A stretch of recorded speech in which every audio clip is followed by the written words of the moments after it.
Bismillahirrahmanirrahim. Assalamualaikum warahmatullahi wabarakatuh. Waalaikumsalam warahmatullahi wabarakatuh, Sir. Apa kabar semuanya, Nak? Alhamdulillah, Sir, baik. Ya, jaga-jaga kesehatan ya. Jadi mumpung Ramadan, banyak-banyak beribadah, karena pahala yang insya Allah kita dapatkan itu berkali lipat dari bulan-bulan yang lain. Selamat berpuasa, Nak. Di pagi ini kita akan membahas mengenai subtopik baru, kelanjutan dari pertemuan sebelumnya mengenai jenis-jenis koloid. Dengan saya, guru pengampunya, Jaman Fahmi. Indikator pembelajarannya itu 1 ya. Jadi setelah pembelajarannya berlangsung, diharapkan siswa dapat membedakan jenis-jenis koloid berdasarkan fase pendispersi dan fase terdispersinya. Jadi untuk itu agar dipermudah, marilah kita berdoa kepada Allah. Semoga aktivitas kita diberkahi. Berdoa masing-masing dimulai.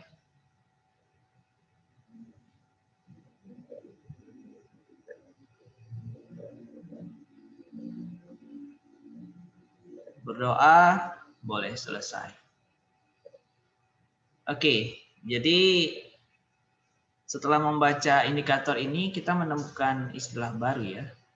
Atau kalian sudah pernah mendengar sebelumnya mengenai kata-kata pendispersi, terdispersi. Kata dasarnya itu adalah dispersi ya. Apa itu kira-kira? Karena memang waktu kita ingin membahas jenis koloid, kita harus bisa membedakan dua istilah ini dulu. Dispersi. Dispersi ya. Dispersi. Apa itu kira-kira? Nah, ada yang tahu? Apa ini maksud dengan dispersi? Dari sekian banyaknya siswa yang hadir. Penguraian. Iya. Dispersi itu bisa disebut sebagai proses penguraian ya. Jadi waktu dia dihubungkan dengan awalan pen atau penter, itu lebih kepada siapa pihak yang bertindak sebagai subjek, siapa yang pihak bertindak sebagai objek gitu ya. Kita membedakannya. Atau lebih mudahnya, bahasa yang lebih mudah, fase terdispersi ini bisa kita ingat sebagai, karena kemarin baru membahas mengenai larutan, ini bisa diingat sebagai bagian dari zat terlarutnya ya. Terlarut, biar nggak lupa. Sementara fase pendispersinya itu sebagai zat terlarut. Istilahnya, kalau kita campur, bagian yang lebih banyak itu adalah fase pendispersi ya, yang subjek, yang menguraikan, dibanding si objek, fase terdispersinya. Sampai di situ dulu ya. Paham ya, Nak ya? Jadi fase terdispersi adalah fase atau spesi yang terurai. Siapa yang menguraikan? Fase pendispersi. Atau di dalam buku biasa disebut medium pendispersi. Itu juga sama ya. Paham, Nak ya? Sampai di situ ya? Oke. Jadi kalau membahas mengenai fase, kita akan mengingat kembali istilah dari ada yang namanya padat ya.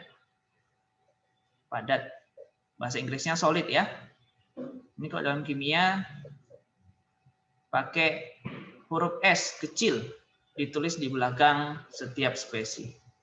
Kemudian ada yang namanya fase cair. Atau bahasa Inggrisnya liquid ya. Ini pakai simbol L hurufnya. Kemudian gas.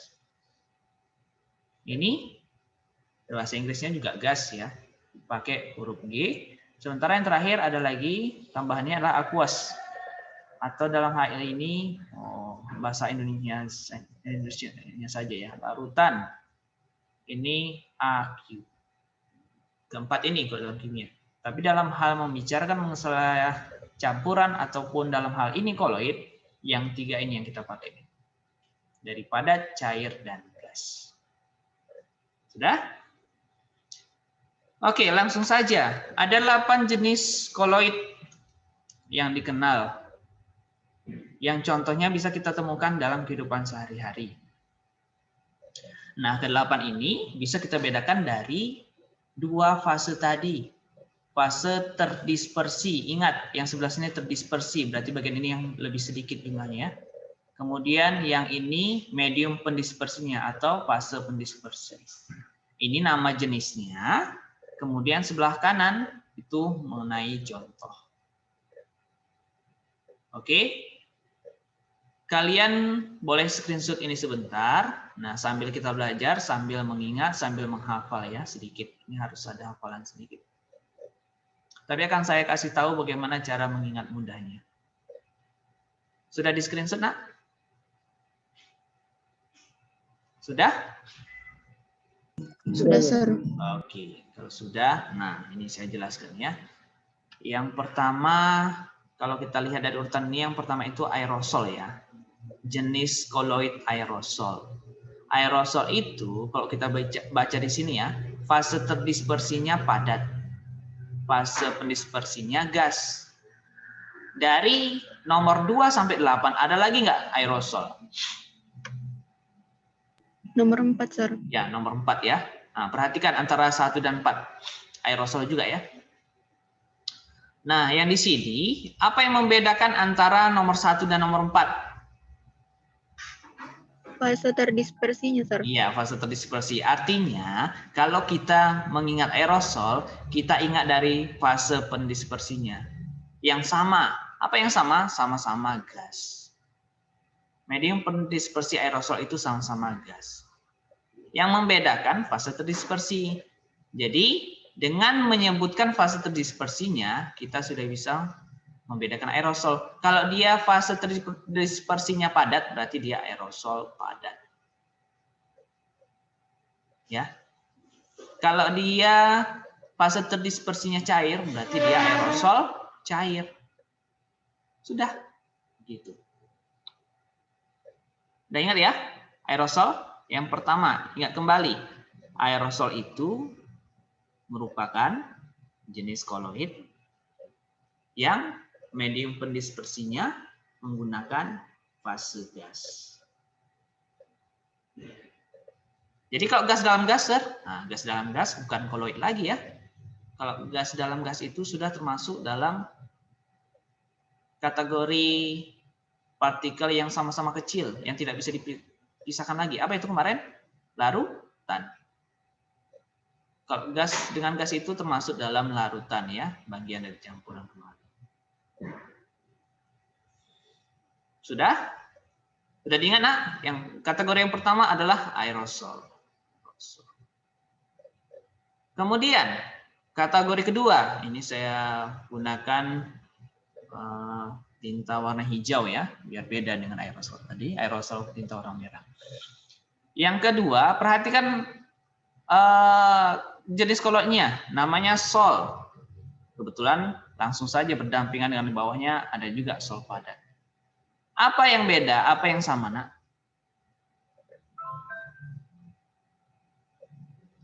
Ayo, di sol ini apa yang sama, apa yang beda? Fase pendispersinya, Sir. Nah, fase pendispersinya itu sama atau beda? Beda, Beda. Sir. Berarti kita mengingat dari fase terdispersi, ya. Ini yang sama ya. Ini yang sama. Sama-sama padat. Jadi kalau kita mengingat sol itu merupakan jenis koloid yang fase terdispersinya adalah padat. Tinggal hubungkan, kalau dia padat dalam cair, padat yang terdispersi dalam medium pendispersi cair, maka dia disebut sol. Ya, sol aja. Atau ada juga buku yang menyebutkan sol cair. Ya. Sementara kalau dia fase terdispersinya padat, kemudian medium pendispersinya padat juga, maka dia adalah sol padat. Udah. Gitu aja. Sampai diingat juga contohnya, nak. Kalau aerosol padat, ini padat, asap. atau debu. Debu kan ada padat-padatnya ya. Kalau kena mata seperti pecahan kerikil yang sangat kecil ya, sangat mengganggu, tidak nyaman kalau masuk dalam mata. Debu itu aerosol padat. Kalau aerosol cair, kabut atau embun ya. Sementara kalau sol cair atau sol saja itu seperti tinta. Cat ya, pernah megang cat, pernah megang tinta, pasti pernah ya. Itulah salah satu contoh sol. Tapi kalau dia sol padat itu kayak intan ya, gelas ruby atau gelas dolar. Sudah 2 jenis. Kemudian jenis ketiga. Nah, jenis ketiga berarti kita lompat ke nomor 5 ya. Ada kata-kata emulsi. Nah, emulsi ini bagaimana? Apanya yang sama? Kita ganti spidolnya warna lainnya. Emulsi ini yang sama adalah fase terdispersinya. Jadi kalau fase terdispersinya cair, dia berada dalam cair, maka disebut emulsi. Atau bahasa lainnya emulsi cair, boleh juga ya. Emulsi cair. Ada juga buku yang menyebut kayak gitu. Sementara kalau dia cair dalam padat, berarti tinggal tambah kata padatnya di belakang, emulsi padat. Contoh emulsi aja atau emulsi cair, susu. Pernah minum susu, Nak? Itulah contoh koloid. Jenis emulsi. Santan. Ya. Minyak ikan. Minyak ikan. Yang paling populer itu kod. Minyak ikan kod. Dan seterusnya. Sementara kalau dia emulsi padat, itu jelly. Agar-agar ya. Mutiara dan seterusnya. Sudah 3 jenis. Sudah 6 jenis koloid. Terakhir. Koloid. Apa terakhir? Terakhir ada yang namanya buih. Ya. Buih itu apanya yang sama? Buih itu masih sama di bagian fase terdispersi. Sama-sama gas. Tinggal membedakan di fase pendispersi. Jadi kalau gas dalam cair itu buih. Buih sabun ya. Pernah main-main buih sabun, Nak? Pernah. Krim kocok. Nah, ini biasanya untuk es krim dan segala macam. Sementara kalau dia gas dalam padat, buih padat ya. Batu apung, pernah megang batu apung ya? Atau karet busa. Oke? Sudah diingat ya? Ada 8 jenis koloid, ada aerosol. Aerosol padat, aerosol cair. Kemudian ada yang namanya sol. Sol padat atau sol cair. Atau sol aja. Kemudian ada yang namanya emulsi. Emulsi aja atau disebut emulsi cair dengan emulsi padat. Kemudian terakhir adalah buih. Buih saja atau disebut buih cair ya. Ini pun bisa disebut dengan buih cair atau buih aja. Bisa. Satu lagi terakhir, kalau dia dalam medium pendispersinya padat, dia buih padat. Beserta contoh-contohnya. Sudah, Nak? Silakan screenshot.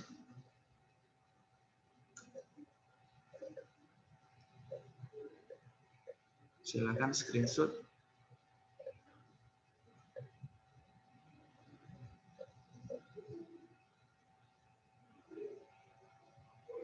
Boleh juga ya. Kalau sudah, jadi kita seperti mengulang kembali ini. Sudah jelas di layar dikatakan siapa yang menjadi fase terdispersi, siapa yang menjadi fase dispersi. Ya, katanya kalau dia zat terdispersinya padat atau cair, kalau dia masuk dalam gas, dimasukkan dalam gas ya, atau medium pendispersinya gas, itu disebut aerosol. Jadi nak, kalau saya balikkan, cara kita membacanya boleh gini ya, seperti nomor 1 misalnya. Fase terdispersi padat. Jadi saya bilangnya padat dalam gas, begitu ya. Padat dalam gas itu namanya adalah aerosol padat. Harus ada padatnya, karena zat terdispersinya itu padat. Aerosol padat, gitu. Jadi cara penyebutannya seterusnya itu bisa dipahami dengan menyebutkan fase terdispersi dalam fase pendispersi. Gitu ya. Jadi contoh aerosol padat. Misalnya contoh padat dalam gas itu debu. Begitu cara mengingatnya. Debu itu ada partikel padatnya, tapi dia jumlahnya sedikit, ukurannya kecil dibanding kalau kita bandingkan dengan medium pendispersinya, yaitu angin ya, atau udara. Dipahami boleh dari contohnya, boleh dari jenisnya. Begitu ya. Jadi debu itu masih ada partikel padatnya. Masuk ke mata kan juga terasa tidak nyaman ya. Itu menandakan ada fase padatnya. Hanya saja fase padatnya itu lebih sedikit, ukurannya lebih kecil dibanding medium pendispersinya. Gitu ya.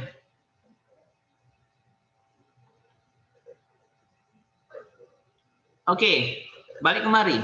Aerosol. Jadi kalau kita bedakan antara, ada dua tadi ya. Aerosol ada dua.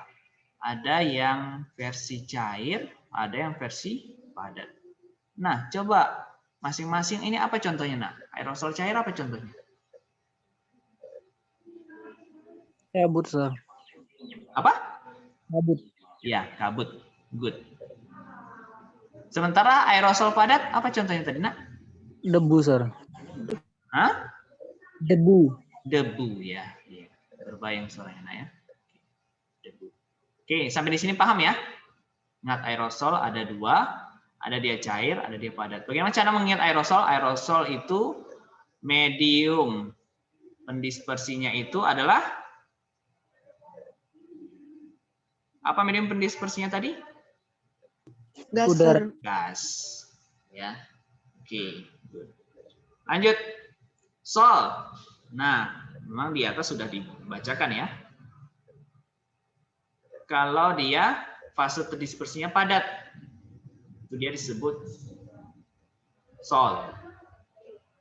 Kebetulan yang ini terdispersi dalam cair ya. Tapi kalaupun dia terdispersi dalam zat padat juga disebut sol juga, tapi dia sol padat ya. Oke. Jadi di sini saya ulang lagi, sol itu ada dua, ada versi cair, ada versi padatnya. Nah, yang cair contohnya apa, nak? Apa tadi contohnya?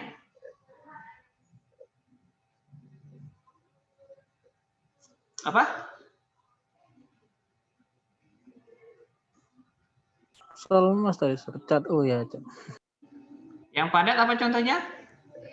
Tinta hitam. Iya, boleh juga gelas ruby ya. Gelas ruby. Oke. Paham ya sampai di sini ya berarti ya, bedakannya ya. Jangan sampai nanti lupa-lupa lagi. Kemudian next, emulsi.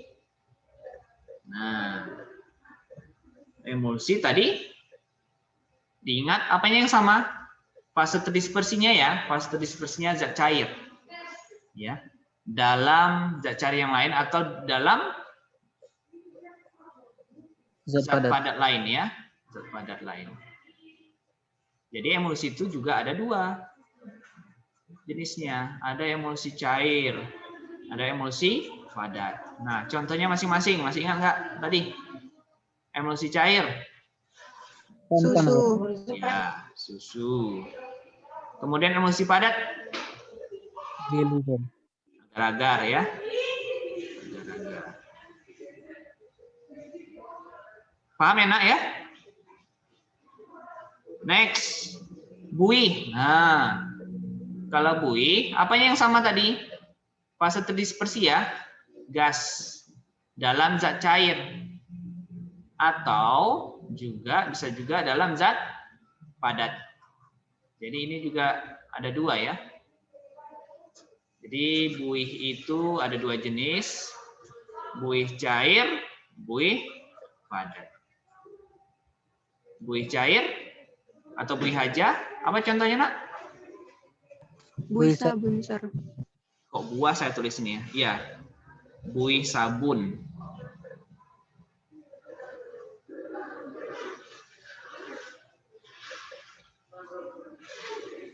Buih sabun. Kalau dia padat, apa tadi contohnya? Batu apung, Sir. Ya, batu apung. Ingat ya contoh-contohnya ya. Kadang-kala soalnya menyebutkan contoh, tapi kadang-kala dia menyebutkan terdispersi dalam medium pendispersinya. Jadi dari dua hal itu harus kalian pahami. Terakhir, ada yang namanya gel, cuma ini jarang masuk dalam soal ya, tapi nggak apa-apa saya jelaskan. Gel ini lebih kaku dia. Jadi persentase antara padat dan cairnya bisa saja sama. Ya. Bisa 50-50, bisa saja 60-40, atau bisa saja 40-60 gitu ya. Pokoknya hampir sama dia konsumsi. Jadinya lebih kaku. Contohnya apa, Gel, dalam kehidupan sehari-hari? Apa, nak? Apa yang biasanya dalam bentuk gel? Ayo. Gel rambut, Sir. Iya, minyak rambut ya. Minyak rambut itu ada yang dalam bentuk gel. Rambut. Selain minyak rambut, apa itu namanya, nak? Pelembab. mentega, Sir. Pelembab kulit. Iya, peralatan kosmetik itu banyak ini ya, yang menggunakan gel ya, banyak menggunakan gel, lebih kaku dia. Dan contoh-contoh lainnya. Oke, sudah nak, selesai kita pertemuan kali ini. Mudah-mudahan kalian sudah bisa membedakan jenis-jenis koloid, ada 8. Berdasarkan fase terdispersi dan medium pendispersinya, beserta contoh-contohnya. Jangan lupa bersyukur kepada Allah. Mohon maaf apabila ada kekurangan dalam penyampaian saya. Saya undur diri. Wabillahi taufiq wal hidayah. Assalamualaikum warahmatullahi wabarakatuh. Waalaikumsalam warahmatullahi wabarakatuh, Sir.